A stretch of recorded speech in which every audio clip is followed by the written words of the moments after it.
Morning night Ohana. Today is February 17th. It is about 11:40. Happy President's Day. Hope you all are doing well. Today we're going to be looking at the finished product for our Ruderi. We'll give you some of the differences and observations that we are going to take a look at or observe with this batch. You can see it's flashing. We did 36 hours. This completed maybe about an hour ago, so the temperature has dropped down. We started off at about 93 or 94 degrees. You got to make sure that in your area, depending on the temperature of your house, you may have to adjust it. It's maybe a little bit warmer, maybe a little bit cooler. Again, the goal is to keep it between 98 and 102 degrees. So the ideal temperature is if you keep it between there, that's the optimal temperature. Definitely don't want it to go over 110 because at that point you risk losing a lot of the Ruderi. Roughly about 115.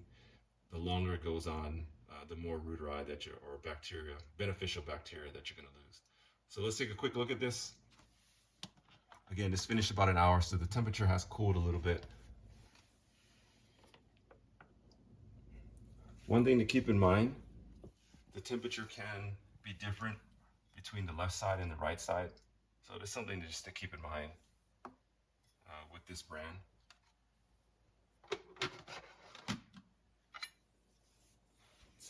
Our thermometer here. You can see the consistency is it's pretty good. You don't see any separation. It smells like yogurt. Yeah, it smells like yogurt. It doesn't smell bad. We did have a bad batch. We tried to do some Gastrus maybe about a week and a half ago, and it smelled pretty bad. Like you should know, like yogurt smells like yogurt, and then if anything smells bad, like feet or any kind of foul like fermentation, the batch is bad. It's pretty self-explanatory. Yeah, you'll know. So we did, like I said, we did use ultra-pasteurized, and really we just wanted to just try with ultra-pasteurized. We did use ultra-pasteurized A2 protein yogurt. Really, and we did sanitize the containers just to be sure that we're not culturing any bad bacteria. Some people decide to do their first batch using ultra-pasteurized, and some people always use ultra-pasteurized when they make any batch. We just wanted to try both pasteurized and ultra-pasteurized and see how it came out. You can see here the temperature is dropping pretty rapidly. Tested it earlier, it was at 94, now it's at like 91. So it's 92, 91. Yeah, so it's dropping pretty quickly.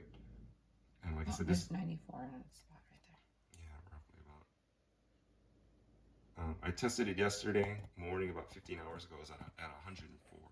So that's still in a comfortable range, not ideal, but yeah, that's what it was yesterday. So like I said, this finished about an hour ago, so the temperature is dropping quite quickly. I did take a look at this one earlier. So this is me looking at it earlier. But it's roughly about the same consistency. The smell, I don't know, babe. It should smell like yogurt. If you've had yogurt before, it should smell like yogurt. A little, tart scent to it. Nothing overpowering. But yeah. If it smells bad, it is bad. Yeah. So. But we're gonna put this in the fridge for about 2 hours for it to just to solidify a bit, and then we're gonna move it to another container, and then we're gonna sterilize this again. I'm probably gonna start a Gastrus batch later on today.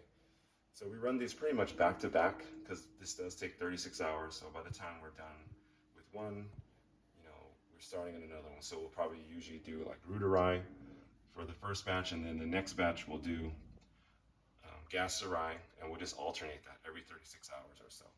Sometimes we might let a day go by, but we pretty much run this, back to back just because we have 4 people in the house eating this. Sometimes the kids will come over and, they'll eat it as well.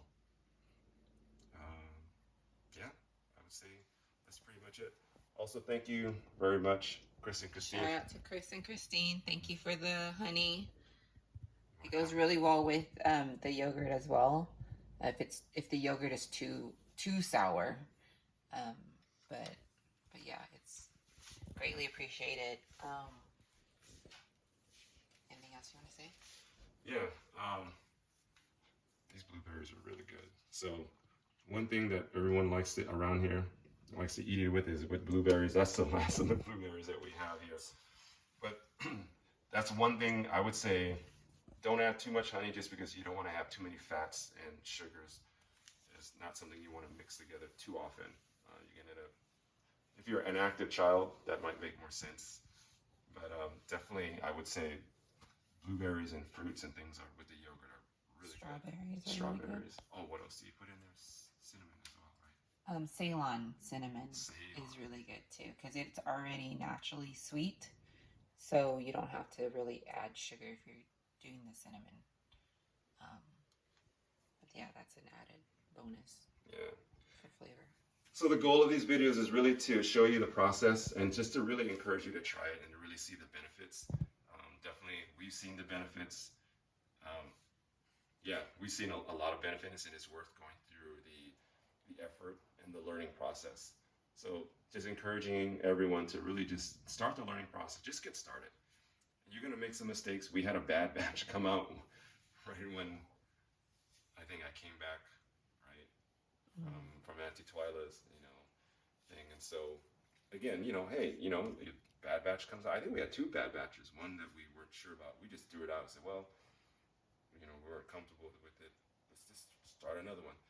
And then just continue to learn. And that's pretty much it, to start off with one product and continue to try other products as well. Hope you all are well, and talk to you later. Love you.